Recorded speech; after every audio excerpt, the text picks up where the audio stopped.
1,20,000 টাকা ঋণ আছে আমার, শোধ করার কোনো অপশন নাই। আমার কাছে আমার চোখে ধরা পড়ছে না যে 1,20,000 টাকা আমি কেমনে দিব। কি হলো, হঠাৎ করে আমরা একটা সার্কুলার দেখলাম যে সারা বাংলাদেশে ইসলামিক ট্যালেন্ট খোঁজা হচ্ছে। 2000 এটা মনে হয় 17 কি 18 সালের কথা। হ্যাঁ 18 না, আচ্ছা 18।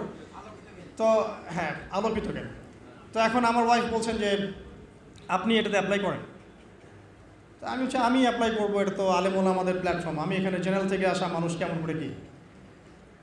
তো সে বলছেন না আপনি পারবেন ইনশাল্লাহ, আপনি পড়াশোনা করেন ইনশাল্লাহ পারবেন। তো আমি দেখছি আগে প্রাইস কি আছে, কষ্ট তো করবো, আগে দেখি পুরস্কারটা কি। তো পুরস্কারটা দেখছি যে একটা ওমরা করাবে। ওমরা করা তো যে কারোর জন্য একটা মানে স্বপ্নের ব্যাপার না। ওমরা করা তো সবাই আমরা খুব পছন্দ করি, আল্লাহ পাক আমাদেরকে বেশি বেশি ওমরা করার তৌফিক দেয়।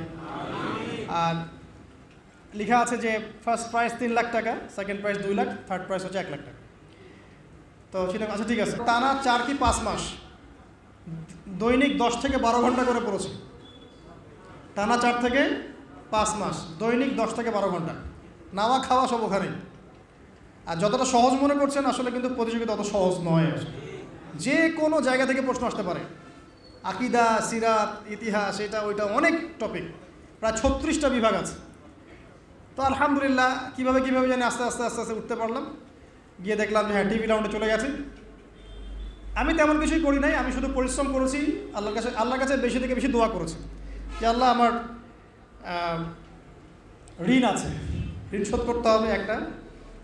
এবং আমি চাচ্ছি যে এই প্রোগ্রামের মধ্য দিয়ে দিনের একটা বড় সার্কেল পাওয়া যায়, দিনই প্ল্যাটফর্ম পাওয়া যায়।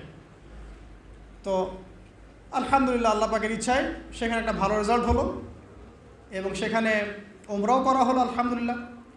এবং ক্যাশ তারা খুব তাড়াতাড়ি দিয়ে দিয়েছে। আমি পুরো ক্যাশটা আগে পেয়েই আগে ঋণটা শোধ।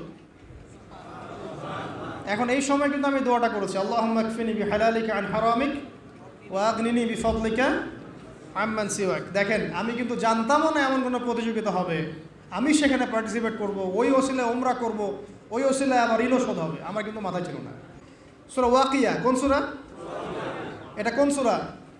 ইযা ওয়াকাআতিল ওয়াকিয়া, এই সূরাটা যে ব্যক্তি রাতের বেলা পড়বে, একটা বর্ণনা এসেছে যে দারিদ্রতা আপনাকে স্পর্শ করবে না ইনশাআল্লাহ। এই যে সুদ খাচ্ছে কি জন্যে? টাকার জন্য তো নাকি? টাকা পয়সা ধন দৌলত করবেন এই তো আপনার উদ্দেশ্য নাকি? এই জন্যই তো মায়ের সাথে জানা করছেন, তাই তো? আল্লাহ বলছেন সূরা ওয়াকিয়া পড়েন, আপনার দারিদ্রতা দূর হয়ে যাবে ইনশাআল্লাহ। বিশ্বাস হচ্ছে না? রিজিক কার হাতে? না, রিজিক তো আমাদের হাতে। এটা মানুষ বিশ্বাস করে না আসলে, এটা মুখে বলে, মানুষ মুখে বলে রিজিক আল্লাহর হাতে। মানুষ যদি বিশ্বাস করতো রিজিক আল্লাহর হাতে, তাহলে মানুষ কেমন করে সুদ খাবে? ও মনে করছে রিজিক আমার হাতে, আমি যদি খাই সুদ তাহলে আমি গেইন করব, যদি না খাই তাহলে আমি দারিদ্রতায় ভুগবো নাকি? যদি আমি ঘুষ নেই তাহলে আমার উন্নতি হবে অর্থনৈতিক, যদি না নেই তাহলে আমি মরে যাব, না খেয়ে মরে যাব।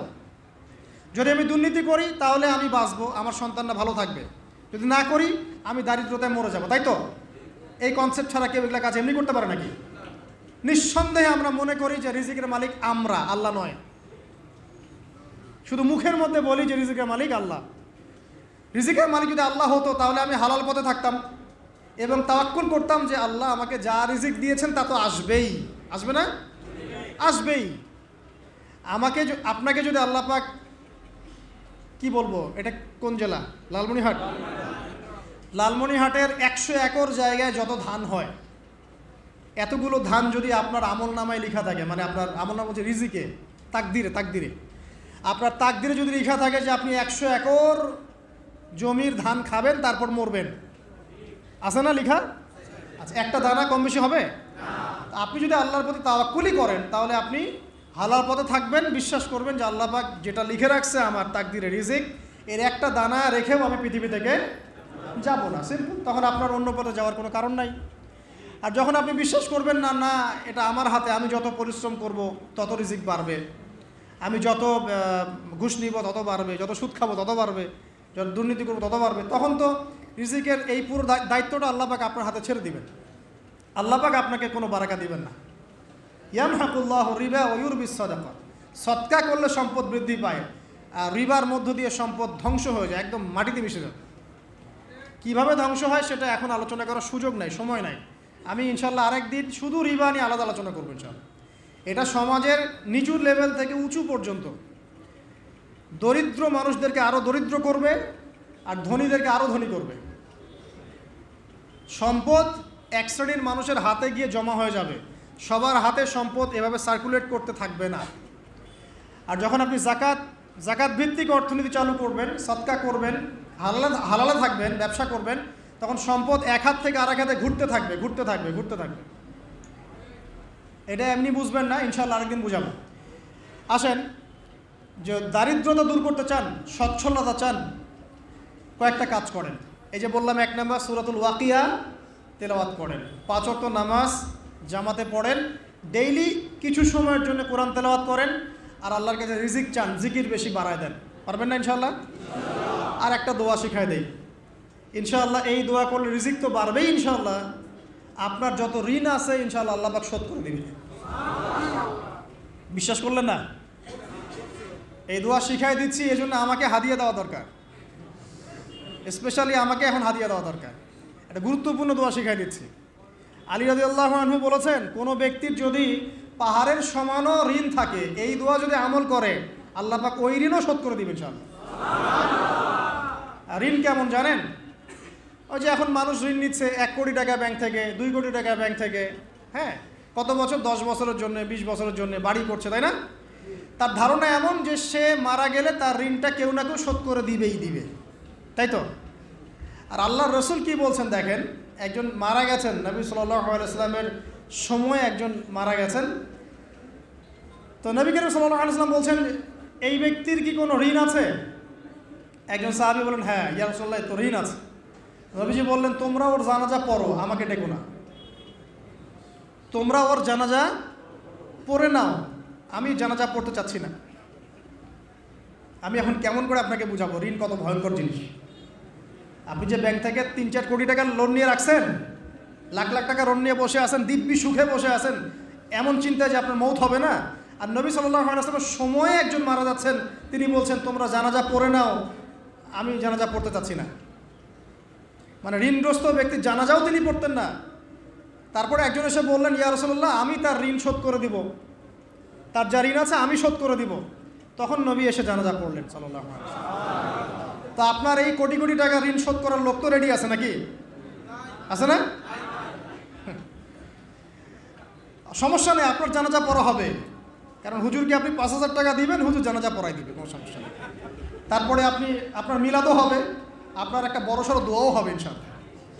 কিন্তু আল্লাহ পাক বলেছেন যে শহীদ, আল্লাহর পথে যুদ্ধ করে শহীদ হয়েছে, এই ব্যক্তির আত্মাও ঝুলে থাকে যতক্ষণ পর্যন্ত না তার ঋণটা শোধ করা হয়। এবার বলেন আমি কি বুঝাবো আপনাকে? আর কিছু বলতে হবে? তো এখন সেই দোয়া শিখাচ্ছি আপনাদেরকে, যে দোয়া শিখলে আপনারা ঋণ থেকে বাঁচবেন ইনশাআল্লাহ। কত দিবেন বলেন? আচ্ছা, হ্যাঁ, এই তো শুকরিয়া। দোয়া করবেন যেন আল্লাহ পাকের দিনটাকে আল্লাহর জমিনে প্রতিষ্ঠা করতে পারি।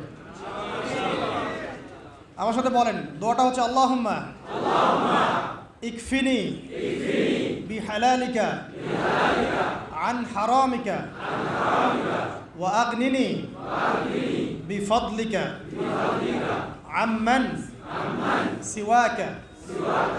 এই দোয়াটা ছোট না, এটা মুখস্থ করবেন, সেজদায় পড়বেন, নামাজের সেজদায় পড়বেন, আত্তাহিয়াতু দরুদ শেষ তারপরে পড়বেন, নামাজ শেষে হাত তুলে করবেন, যখন তখন শেষ রাতটা করবেন। ইনশাআল্লাহ দেখবেন আপনার ঋণ বলতে কিছু থাকবে না ইনশাআল্লাহ। যদি থাকেও, বড় কোনো ঋণ থাকেও, আল্লাহ পাক অন্য কোনো মাধ্যমে এটা শোধ করার ব্যবস্থা করে দিবেন ইনশাআল্লাহ।